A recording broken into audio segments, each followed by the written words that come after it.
First chapter है हमारे class 7 का एनवायरनमेंट। चलो बच्चों सीखते हैं कि एनवायरनमेंट होता क्या है। After the long vacation when Ravi started to go again, he noticed that the only playground next to his school was dug up. People said that a huge building with many flats will be constructed there. जब वो school जाता है तो वो देखता है कि जो स्कूल के वहाँ पे जो प्लेग्राउंड था उसमें मतलब खोदा हुआ वहाँ पे एक न्यू बिल्डिंग बन रही है जिसमें बहुत सारे फ्लैट्स बनेंगे।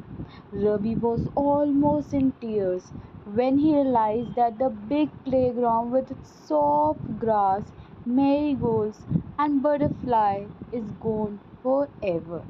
He shared with his classmates. In the assembly, the principal too sadly observed, see how environment is changing. अब वो प्रिंसिपल भी बहुत सैड थी क्योंकि वहाँ पे जाके एक बिल्डिंग खड़ी हो रही है। वो कह रही कितनी जल्दी एनवायरनमेंट चेंज हो रहा है और ऐसा क्यों हो रहा है। In the class Ravi asked his teacher what is environment. Okay, whatever you see in your surrounding said the teacher. हम जो अपने आसपास देखते हैं वही एनवायरनमेंट है हमारा। तो अब रवि को आपको पता चल गया एनवायरनमेंट क्या होता है। What is environment? Whatever you see in around yourself, it is environment. Ravi thought aloud. That means the school buildings, tables, chairs in the classroom, even the open field, the road, garbage, my friends, all are part of our environment. Yes, it is. But wait, some objects are created by nature and some are created by man-made. It is man-made. Okay. So वो कौन से होते हैं? Nature से जो created होते हैं वो होते हैं mountains, river, trees, animals. Other are made by people. For example road, cars, cloth, books, bridges, flats, building, ये सब कौन बनाता है? ये ह्यूमंस बनाते हैं. तो दे आर ह्यूमन मेड्स. अब क्या करना है आपने अपने फ्रेंड्स के साथ एक पेयर्स बनाने हैं. फिर आपने अपने क्लासरूम में या आपके आसपास कोई भी चीज़ आप देखते हो तो आपने उसमें बताना है कि ये किसने क्रिएट करा. ये नेचर की क्रिएशन है या ह्यूमन बीइंग्स की क्रिएशन है. Okay, got it. अब हम यहाँ पे ये पढ़ लेते हैं एक बारी. Environment is a basic life support system. क्यों? क्योंकि it provides us air we breathe, the water we drink, and the food we eat, and the land we live. मतलब कि एनवायरनमेंट हमें क्या क्या प्रोवाइड करता है. एयर भी प्रोवाइड करते हैं, पानी भी प्रोवाइड करते हैं, खाना भी देते हैं और लैंड भी देते हैं जिसमें हम रहते हैं. Okay, how do human beings modify this natural environment? हमें पता है वो कैसे मॉडिफाई कर रहे हैं. जैसे कार है, वो फ्यूम जो उसकी पोल्यूटिंग जो एयर आती है वो सारा का सारा एयर को पोल्यूट कर देते हैं. Water is collected in a pot, food is on in vessel and land is used to build factories. तो ह्यूमन बीइंग्स क्या बनाते हैं? Car, mills, factories, manufacture container. ये कौन बनाते हैं? ये ह्यूमन बीइंग्स बनाते हैं. और कैसे बनाते हैं? ये मॉडिफाई करते हैं नेचर. चलो अब हम नेक्स्ट टॉपिक पढ़ते हैं. वो है हमारा components of environment. Components of environment में आता है human made, natural environment and human environment. ठीक है, हम पहले देखते हैं नेचुरल एनवायरनमेंट में क्या आता है. लैंड जिसको हम लिटोस्फीयर कहते हैं, air, atmosphere, water, hydrosphere and living things biosphere. इसको हम डिटेल में आगे पढ़ेंगे. ह्यूमन मेड में क्या आता है? Building, parks, bridges, road, monuments, industries, clothes etcetera. Human में क्या आता है? Individual, family, community, religion, educational, economic, political situations. These are what? These are components of environment. So increasing day by day, we are therefore modifying, at times even destroying our natural environment. Okay, हम क्या कर रहे हैं? हम जैसे day to day में हम अपना डिस्ट्रॉय कर रहे हैं, मॉडिफाई कर रहे हैं नेचुरल एनवायरनमेंट को अकॉर्डिंग टू आवर नीड्स। हमारी नीड्स बढ़ती जा रही है तो हम मॉडिफाई करते रह रहे हैं कि अब हमें ये बिल्डिंग चाहिए है तो हम लैंड में बहुत सारी बिल्डिंग्स बना रहे हैं। वी शुड, अब हम मॉडिफाई नहीं करना चाहिए, हमें प्लांट्स ग्रो करने चाहिए कि हमें एयर वहीं से मिलेगा, हम सांस ले पाएंगे। सूरज होता है तो हमें उसके, सूरज इतनी तेज धूप देते तो हम ट्री के नीचे खड़े होते तो हमें अच्छा लगता है, ठंडी हवा लगती है। ओके, अब क्या है, अब हमें एनवायरनमेंट का पता चल गया कि place, people, thing, nature that surround any living organism is called environment. अब ये क्या होता है, it is a combination of natural and human made phenomena. While the natural environment refers to both biotic and abiotic condition existing on the earth, abiotic and abiotic। Biotic क्या होता है, the world of living organism, जो living organisms होते हैं, जैसे plants, animals हो गए। Abiotic होते हैं जो नॉन लिविंग ऑर्गेनिज्म होते हैं, land. For example, let's come to the next page. Human environment reveals the activities, creation, interaction among human beings. तो ह्यूमन बींग्स मिल के ये एक्टिविटीज़ परफॉर्म करते हैं, उसको हम बोलते हैं ह्यूमन एनवायरनमेंट। ओके, अब हम नेचुरल एनवायरनमेंट के बारे में डिटेल्ड में पढ़ेंगे। What is natural environment? Land, water, air, plants, animals comprises the natural environment. You are very familiar with the meaning of lithosphere, hydrosphere, atmosphere and biosphere, क्योंकि हम पिछली क्लासेस में पढ़ के आ चुके हैं। हम थोड़ी सी डोमेन्स है, हम इन डोमेन्स के बारे में और पढ़ लेते हैं। लिथोस्फीयर क्या होती है, ये रही लिथोस्फीयर, ठीक है। Lithosphere is a solid crust और the hard top layer of the earth. वो एक सॉलिड क्रस्ट होती है और हार्ड लेयर होती है। वो किससे बनी होती है, रॉक्स और मिनरल से, और कवर्ड होती है एक थिन लेयर ऑफ सॉइल से, ठीक है। इसके इरेगुलर सरफेस है, कौन से लैंडफॉर्म्स होते हैं, mountains, plateaus, plains, valleys, okay, etcetera. Landforms are found over the continents and also on the ocean floors, हमें ये पता है। Okay, lithosphere is the domain, क्या प्रोवाइड करता है हमें, forest, grasslands for grazing and land for agriculture and human settlement is also a source of mineral wealth। Okay, next है हमारा हाइड्रोस्फीयर। हाइड्रोस्फीयर से हमें समझ आता है वाटर के बारे में बात हो रही है। ये इसमें क्या होते हैं, जो different types of water bodies होती है, जैसे कि हमारा लेक हो गया, रिवर हो गया, ओशंस हो गए। ये क्या नेचर के लिविंग ऑर्गेनिज्म। हम पानी के बिना तो जी नहीं सकते हैं, तो हमें पानी चाहिए है, तो पीने के लिए चाहिए, बाकी अपने नेसेसिटीज़ के लिए चाहिए, तो ये लिविंग ऑर्गेनिज्म के लिए इनिशियल है। अब होते एटमॉस्फेयर। एटमॉस्फेयर से हमें समझ में आते हैं, हम बात करें एयर के बारे में, तो it is the thin layer of air that surrounds the earth. The gravitational force of the earth holds the atmosphere around it. Okay, उसके पहले थोड़ा सा और आगे पढ़ने से पहले एक बारी आप यहाँ ध्यान दे लो कि एनवायरनमेंट का वर्ड कहाँ से, ये वर्ड है फ्रेंच का एनवायरनमेंट, उसका मीनिंग होता है नेबरहुड। ये बहुत इम्पॉर्टेंट है, प्लीज रिमेंबर दैट। ओके, अब हम नेक्स्ट पढ़ते हैं।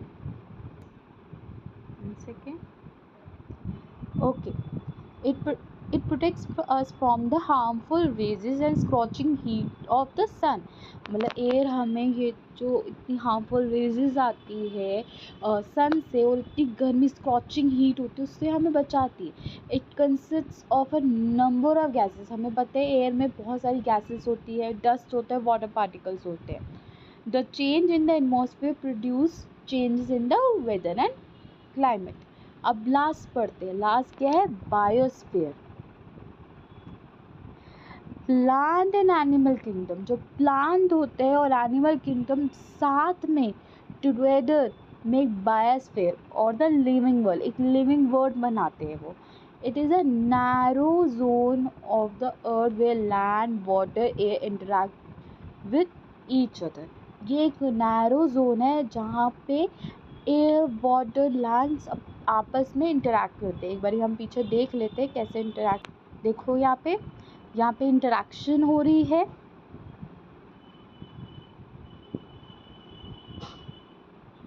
देखिए, ये रहा लिथोस्फीयर, ये रहा बायोस्फीयर, ये एटमॉस्फेयर, ये hydrosphere.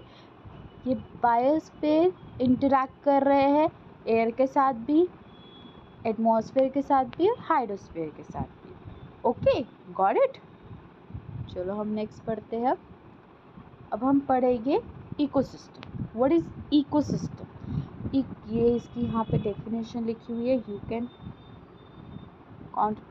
learn from here. It is a system formed by the interaction, remember that, interaction of all living organisms with each other with the physical and chemical factors. मतलब कि उनका जो interaction होता है पर based on किसके साथ होता है, फिजिकल और chemical factors of the environment in which they live, all linked by transfer of energy and material. चलो हम इसको थोड़ा सा और डिटेल में यहाँ पे पढ़ते हैं। मानो आप एनसीसी कैंप में गए हो, ठीक है, आप गए हो, रवि का हम देखते हैं यहाँ पे, रवि का देखो कि आप भी गए हो, आप अटेंड कर रहे हो वहाँ पे जैसे निकला what a heavy downpour, it reminds me of my home in Kerala. अब क्या होगा यहाँ पे, you should come and see how it pores over the lush green fields and coconut plantation. अब क्या होगी, हीरा farm December explained, we got no rains, we see only kicker and sand as far as the eyes can see, but you also find camels, said Ravi. अब हर जगह का अपना अपना एक ecosystem होता है according to that. Okay. Hira says, not just camels, if you visit our desert, you will see snake, lizards and many insects. Ravi सोचता है what do the animals and vegetation and the people live vary from place to place? Are they all related to each other? Teacher said yes, because every place has their own ecosystem. जैसे उनका plants movement depend on their surroundings. Okay, often they are independent. वो हमेशा independent रहते हैं. This relation between the living organism as well the relation between the organism and their surrounding from a ecosystem, कि जो उनका relation होता है living organism के साथ, ऑर्गेनिज्म और सराउंडिंग को ही तो हम इकोसिस्टम कहते हैं. जैसे कि for example there could be an ecosystem, यहाँ पे है there could be an ecosystem, there could be an ecosystem of large rainforest or grassland, desert, mountains, lake, river, even small pond. ठीक है, हर अपनी अपनी जगह के एक इकोसिस्टम होता है, वहाँ पे रहने का अलग होता है. Okay, next topic is human environment. अब देखते हैं ह्यूमन एनवायरनमेंट क्या होता है. Human beings interact with environment and modify it according to their needs. You know that कि हम अपने अकॉर्डिंग टू नीड्स हम मॉडिफाई कर रहे हैं नेचुरल एनवायरनमेंट को. Early human adapted themselves to the natural environment. They led a simple life and fulfilled their requirement from the nature around them. अब जो पहले के होते, जो अर्ली ह्यूमन बींग्स थे, वो मॉडिफाई नहीं करते थे, जैसा एनवायरनमेंट था उसी के अकॉर्डिंग वो अपनी लाइफ गुजारते थे. Okay, with time needs grew and become more varied. Human learn new ways to use change and environment. अब क्या हुआ, जैसे जैसे नीड्स बढ़ती रही वैसे वैसे ह्यूमन बींग्स उसको चेंज करने लग गए, मॉडिफाई करने लग गए. और आपकी नीड्स बढ़ेगी तो आपको समझ में आएगा मैं ऐसे कर सकते हो. They learn to grow crops, domesticate animal, lead a settled life. The wheel was invented, supplies food was produced, barter system emerged and trade started and commerce developed. क्या हुआ, अब बार्टर सिस्टम भी स्टार्ट हो गया था. ठीक है, barter system में अभी हम आगे पढ़ेंगे. बार्टर सिस्टम में होता है क्या है कि हम गुड्स एक्सचेंज करते हैं उसमें. ओके, तो ट्रांसपोर्टेशन बिकम फास्टर. अब जैसे जैसे हम लोग तरक्की करते गए, हम मॉडिफाई करते रहे, तो हमने ट्रांसपोर्टेशन भी करना स्टार्ट कर दिया कि एक जगह से दूसरी जगह जाने में बहुत आसानी रहे हमें. Information revolution made communication easy and speedy across the world. Okay, ये सब है इसमें. अब इसमें है कि अब have you ever thought why you love eating a juicy watermelon some and hot roasted peanuts in winter. अब क्योंकि एक परफेक्ट बैलेंस होता है नेचुरल एंड ह्यूमन एनवायरनमेंट का. Humans must learn to live use and use their environment in humorous way. अब क्या होता है कि जब हमें गर्मी लगती है और देखो नेचुरल है वो वाटरमेलन हमें ठंडक देता है, तो क्या होता है कि गर्मी में हमें ठंड होती है, तो इसी के लिए ह्यूमंस को लर्न करना चाहिए कैसे वो एनवायरनमेंट को यूज़ करे, वो कैसे अपने लिव करे उसके साथ। अब एक गर्ल है यहाँ पे जो मिज़ोरम है से है, girl from Mizoram from Ravi's class. वो क्या हमेशा ना लश ग्रीन सराउंडिंग्स के बारे में बात करती है, और रवि हमसे अपसेट होता है having to lost and seeing Ravi upset कि वो प्लेग्राउंड तो होगा, तो न्यूरी ने क्या करा, उनको इनवाइट करा है for home stay during the coming vacation. Teacher ने बोला है स्टूडेंट्स को through out the landscape housing activities of people places they visit during the holidays. ठीक है, ये याद रखना कि 5 जून को एवरी ईयर हम भी, आप भी जाओ, आप भी देखो, आप किसी के घर पे विजिट करो, आप नानी के घर पे जा रहे हो या अपने फ्रेंड्स के घर पे जा रहे हो या घूमने जा रहे हो कहीं पे भी, देखो कि कैसे वहाँ का इन्वायरमेंट कैसे चेंज है, वहाँ पे पीपल कैसे रह रहे हैं, उनके हाउसेस कैसे हैं, ये आके हम डिस्कस करेंगे। ओके, नेक्स्ट क्लास में। Bye, take care.